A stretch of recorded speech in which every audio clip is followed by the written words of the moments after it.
Hi everyone, Stephen Vantassel here, wildlife control consultant, bringing you another episode of Living the Wildlife. Pest is part of the Pest Geek podcast family.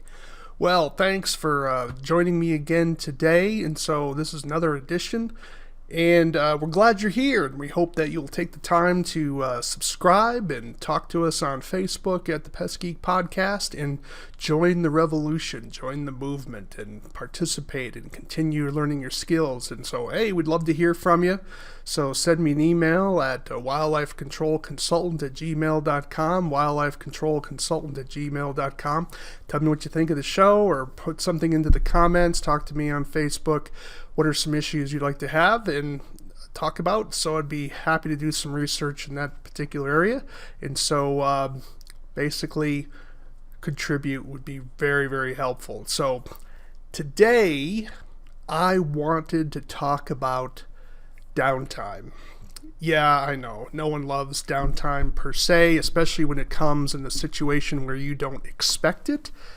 But the fact is we have to prepare for those periods in our life, those incidents, those issues when we can't go out and pound the pavement and make some money. And if you're not planning for downtime, what you're going to do, you're going to waste the opportunity. One of the things I learned when I was at the university is academics have a real difficult time understanding time. Yeah, I know it's hard to imagine. So this is what would happen: is you'd ask somebody and you would say, "Can you help me with this particular project or work with me on this particular project?" And they would say, "Yeah. Reach out to me again in 2 weeks when my schedule loosens up." So I would.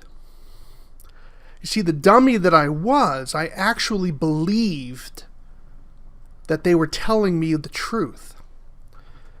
So they weren't telling me the truth. It's not that they were trying to lie to me. That's not what I'm saying. Although some of them might have been. The reality is that they believe the frog in the pot myth, that somehow they can get through. Once they get through this crunch period, they will have time to move their energy into something else. And what I've discovered is that there never was time, because something else always came up. I was working with one individual, and just repeatedly a project that this individual said they wanted to work on was always being put off. I mean, this was going on for years. I'm not talking about, fast Stephen, he's always has to be, his priorities always have to be somebody else's priorities. No. I was waiting for years for this project to start. And it was always, I've got to get rid of these brush fires and this, that, and the other thing. And I finally said to him, again, years I was waiting.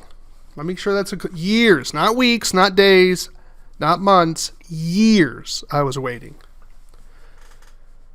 And I finally asked him, I said, when do I become a brush fire that has to be put out? And the individual looked at me and said, "You can't."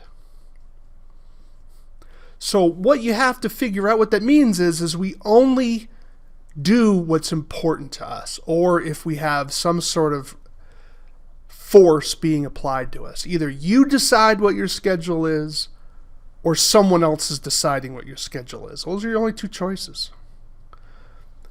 And so you have to, as a business owner, or you as a technician who are trying to move up into the company or really improve your skills, you have to plan what you're going to do when you get into downtime. Now, what happens is people say, well, when my time will loosen up in around Christmas time, the calls will drop off. And it very well may be true. The problem is that people will then say, I finally have a break, and then they basically go on a little unintended vacation. And then January 3rd comes around, and they were like, there were so many other things I should have done during the break, but no, now the phone's ringing off the wall. hey, it's your money, it's your time, because time is the only thing we can't create more of. Time is the only thing we can't recapture. Every moment, I'm looking at a clock right now as it's ticking through as I'm doing this podcast. I can't get that second back. It's gone. And that's sometimes we miss that when we're in the service industry, particularly, especially, you may be in that busy period, you're doing 60, 70 hours a week during the busy season. Maybe some of you are up to 80 or more. You want to be careful about that. But you're just out straight. And when that phone finally stops ringing, you just crash. And there's nothing wrong with taking some time off.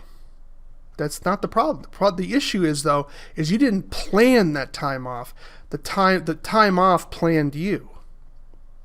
So I'm telling you, what about those situations where you're taking time off because something happened that forced you to take time off? How about you fell off the ladder and broke your ankle? You got into a car accident. It doesn't have to be your fault. What are you going to do? You're going to get the vehicle's oil changed. What are you doing with your time? How are you making the most of your time during those down periods? What happens if there's a freak weather storm and the trees have blown over and now the routes to where you're supposed to be are all blocked? What are you going to do? Or perhaps you've had a fire in your house, or perhaps a spouse or a child is ill and you have to take care of them. What are you going to do? Have you planned for those opportunities? Yeah, it's an opportunity to make the most of those downtimes. Have you planned it? So I hope I'm making this clear, because a lot of people, frankly, waste an inordinate amount of time, and it's hurting their business, it's hurting their well-being, and it's hurting their personal growth. Don't be that person. So what are some things that you can do to take advantage of downtime? What are some things you want to do? And so I'm going to suggest the following. I'm a big fan of Evernote. Now, Evernote, I don't get any money on it. They're not a sponsor of the show, okay? So I happen to use Evernote. Evernote is a note-taking program. It has a free app with it. You can get a fair amount of storage with it, and it will sync across 2 different devices. If you pay they have 3 levels, the free version, the intermediate level, and I think the pro version. I'm in the intermediate level. And I think with the intermediate level, you can be on 3 computers, maybe, it might be 2. I basically just use it on my phone, is what I use it for. But you can sync between your computer and your phone. And it's a note-taking app where it allows you to search, where you can insert photos, you can create albums, you can do hyperlinks, you can capture stuff off the web. And so it's basically where you can brain dump in a document and then be able to search for that document. I mean, I've got scores of documents. So one of the things I do is I keep a calendar, what I call a Montana wildlife calendar. And so when I'm out and about and I see a robin's nest and I see that there's young in that robin's nest, I'll write that down in my Evernote, and I'll say, okay, it'll be, July 8th, robin built nest and has 3 young, 2020. That way I can start developing a calendar for my area. I hope you do the same. I think I even did a podcast on making your own calendar. But this app will allow you could have a page in this app where you say downtime. What are you going to do? And so you can put in projects in that downtime that you're going to prioritize to do for your business. It may be something as simple as, I'm going to clean the truck. I'm going to reorganize my brochures. I'm going to repair equipment. I'm going to market. I'm going to work on the website. I'm going to read a book. I'm going to follow up with my major clients and write them thank you notes. I'm going to prepare. I'm going to make sure that my vehicle is up to snuff. Whatever the case may be, you have to decide what that's going to be. And you're wanting to think about those types of short-term things that you can do, or those long-term things that you can do. That is what you'd want. That's what you want to write down. And so if you're ill let's say your leg is broken and you're going to be held up for a while, what are you going to do with your time? Do you have a plan? I was listening to a productivity expert, and he says if you don't have a plan when you get down in front of your computer, you're actually wasting a lot of time just putzing around on the computer. You might find yourself on Facebook looking at some cat video.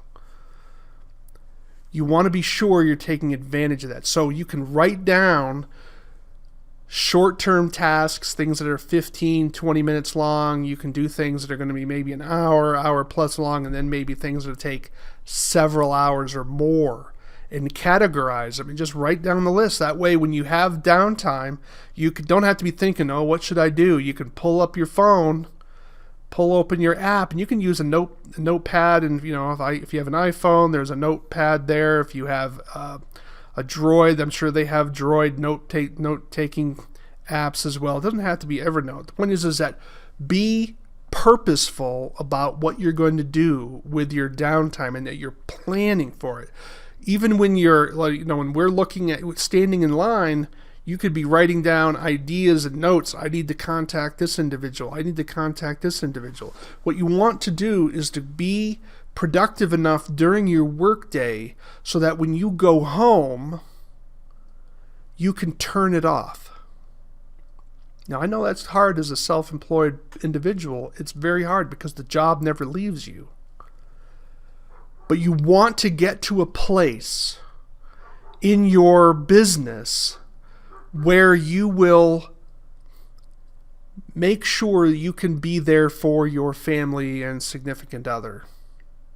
Where you're not always thinking, where it's not just wildlife control day and night. Find that place. And so by brain dumping into that little cell phone, here we go. You want to be sure that you have that list. So let's talk about some categories of things that you want to be thinking about. So how about, let's do some brainstorming in terms of downtime. Equipment. You can inventory all of your equipment. You can clean and repair your equipment. You can reorganize your equipment. You can clean up your shop. You can make sure that everything's in working order. You can make sure that you have enough supplies for the coming season. Are you looking for bargains? You could be calling your suppliers and seeing if you can get better prices. You can make sure that you have enough equipment for the coming year and that there's things that you need to throw out. Just basically ask yourself, do I know what I have in my possession for my equipment? We are a very equipment-intensive business. Is everything in its place? Do you know are you running low on anything that you should be placing an order on? Equipment. How about your business skills? What are you doing to sharpen the saw? Now that's something from the Covey organization, and there's an old tale, I think it was with Abraham Lincoln. I think he was asked, what would you do if you had 8 hours to chop a tree down? And I think the story goes, I would spend 7 of those hours sharpening the axe. Now, for those of us in this business, we're often so task-oriented, we're going to be, no, I don't have time to sharpen my axe, I got to cut this tree down. What are you needing to do to take your business to the next level? What is it? What do you have to do? What skill are you missing in your business to take it to the next level? Now, maybe you don't want to take it to the next level. Maybe you're happy with whatever income you're doing. The problem with that is that you may be overtaken by competition, so that because someone could come into your area or someone could start a business and you're just sort of happy doing what you're doing right now, and then all of a sudden a game-changing company comes in and totally revolutionizes the way the business is done. Now, is that hard to do in wildlife control? Yes, it is. It is hard. Is it impossible? No. And the problem is, when we're talking about this, is that you often don't see the creative destruction coming until it's too late. So if you're not thinking about how you can improve your business, and you may not want to grow it, you don't have to grow it, but if you can make your business more efficient, you can then make more money per hour without working more hours, because you can do more in less time, or do the same amount of work in less time and do something else. Play golf if you like golf. So what are you doing to sharpen your sword? Are you taking a training? A lot of, with this COVID crisis that we're in, oh my gosh, I can't wait till this is all over, until the panic porn is over. But the reality is that we have a lot of training now that you would have had to get a hotel and drive or fly and go to that training. You now can do it online from the comfort of your own home. What training do you need to take to expand your business, or to provide you an opportunity to expand your business, even if you don't want to do it now? That's important. What business books should you be reading to help your business? Is it marketing? Is it a sort of accounting? Is it how to work on social media? Do you need to work on your advertising? Maybe you need to revise your company brochure. Maybe you need to start a blog. Maybe you need to have a vlog. Maybe you need to be finding out if you're going to the local home show and having a booth. What are you going to do with your downtime in terms of helping to improve your business? So we have equipment, helping your business. Let's go to a third area. How about what do you need to do to build better relationships with people in your own family? I wrote an article, 15 years ago maybe, where it basically was love your business, love your spouse. The fact of the matter is, in most states, if you get divorced, you've lost half of your money. And with no-fault divorce, you can't even stop it if your spouse wants to get rid of you. You didn't do anything wrong. You're like, came out of the blue. All of a sudden, I'm not happy with you anymore. And half of your income's gone. Half of your stuff is gone. What are you doing to make sure that your marriage remains strong? That's something you can do in your downtime. Women like spontaneity. You're going to go out to dinner. You're going to take a weekend trip. You're going to go send her flowers. Pick her up at the office or whatever. Take her out for lunch. Bring her a coffee. It doesn't take much, folks. There's an old saying that says, treat your spouse like you're still dating and you will stay married. Now, it's obviously a little idealistic because dating is different than marriage. But you get the point. That's something you can think about, what you can do during your downtime. How about your kids? If you have any, what are you doing with your kids? They really like spontaneity, especially if you took them out of school and took them hunting, or take them out trapping, or take them to some sort of park that they like. There are those types of spontaneous moments that will give you memories that you will never regret. Equipment, business, relationships. All right, let's go a little bit further. How about your bookkeeping? Taxes. Yes, I know. Are you sure that all of your invoices are out to people that owe you money? Accounts receivable is a big problem in our business, and hopefully a lot of guys are starting to make some changes with how they collect their fees. So it's important for how they're going to do that, how they're going to collect their fees. And so, but for some of you, you still have some of those commercial accounts, and it's hurry up and get here, and then then they can't find your address when it comes to sending the check. You're going to have to do some follow-up with those folks. Have you looked at, when was the last time you looked at your retirement investments? Do you need to reallocate or rebalance your portfolio? Do you need to be talking with your broker or your financial advisor? Those are some things that you could do. Granted, it's hard to do some of those things spontaneously, but if you're going to be out for a few days, you can probably get an appointment and get some of that stuff taken care of. Finances are important. Always your bookkeeping is important. Do you need to work on your marketing materials, your brochures for the business? Do you need a little fresh up? Do you have enough business cards? One of my pet peeves is how many times I talk to wildlife control operators, ask them for a card. And they're looking at themselves and they're pulling out, I don't have them with me. And like, oh my God, what are you doing? It's not professional. Carry a business card, for crying out loud. They're not that heavy. Do you have them in your truck?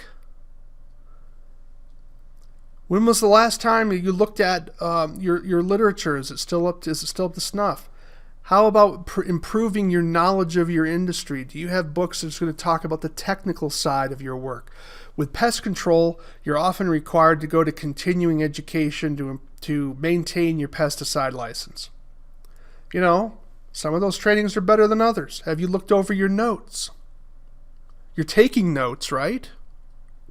Or are you just sitting there like a bump on a log, just hoping you get through the 50 minutes so you can quote unquote go out and make money?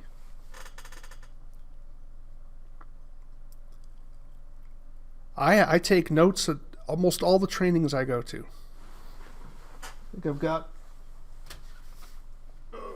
here we go.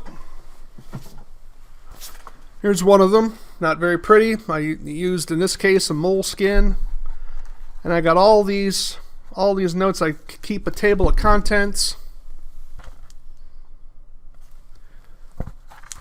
And basically, I have it organized. I'll have, feral hogs, geese, vehicle, disease, bats, remote trap monitors, rodenticides, mountain lions, rats, E. coli, wolves, pesticide calibration, media training.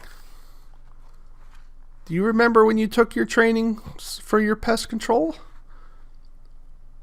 Well, you have a better chance of remembering if you had a notebook.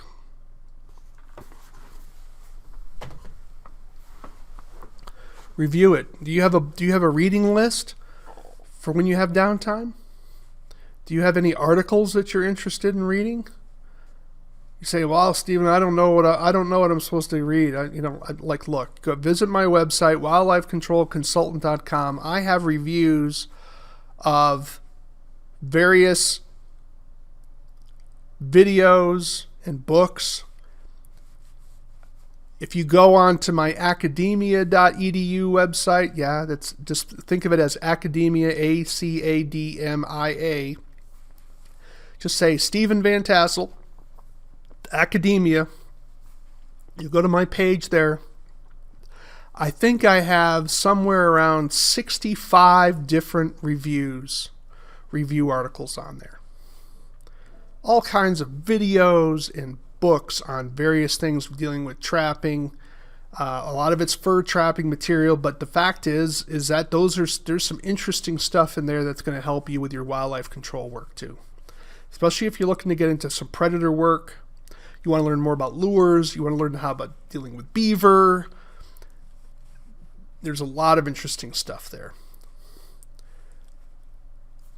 So you can find some ideas and things that, some videos that you should have been watching. Perhaps if you don't want to be buying anything, you could start developing a YouTube watch list. Go on YouTube, start doing a search for some skills, some techniques, and just put in some keywords and look around. You may not be able to view it at that particular moment, but you can store it, save that particular spot, and then go back and look into it.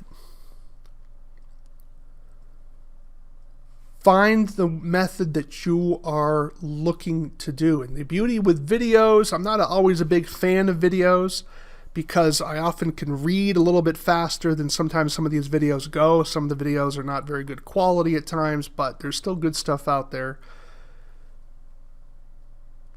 But one thing you can do even with the videos with YouTube is you can speed them up. You can watch them at 1.25, and now you're saving yourself 15 seconds on a minute. So an hour-long video is now going to be watched in 45 minutes. That's a lot. And if, depending how slow the person talks, you can maybe pump it up to 1.5 speed. Or you can scrub through it to find the spot that you're interested in.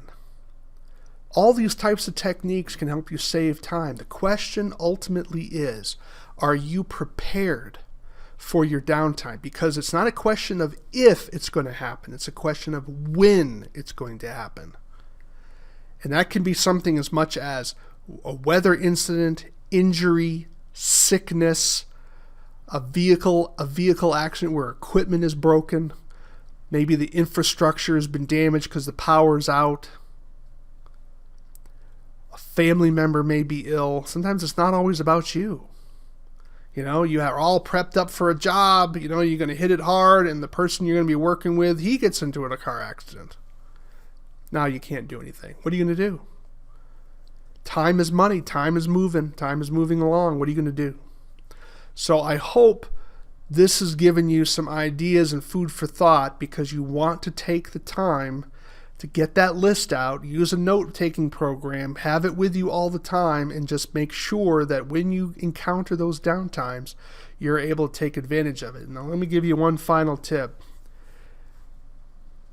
A lot of times we are waiting for things to happen, whether you're waiting for your oil to be changed, whether you're waiting for the doctor to let you into the office, or the dentist, or you're waiting to get your hair cut. Make it a habit of finding things to occupy your time to help improve yourself. Don't just always be on social media complaining about the Democrats or the Republicans or something else. Think about what you're doing to improve yourself and improve your business, because that is going to give you a lot more bang for your time over time, because a lot of times it's these little micro moments that create a habit, and over time these little micro changes can have a huge impact on your future. I'm Stephen Vantassel, wildlife control consultant, talking today about making the most of your downtime, because I want you to live the wildlife, not be the wildlife. Thanks for watching. Take care, everybody.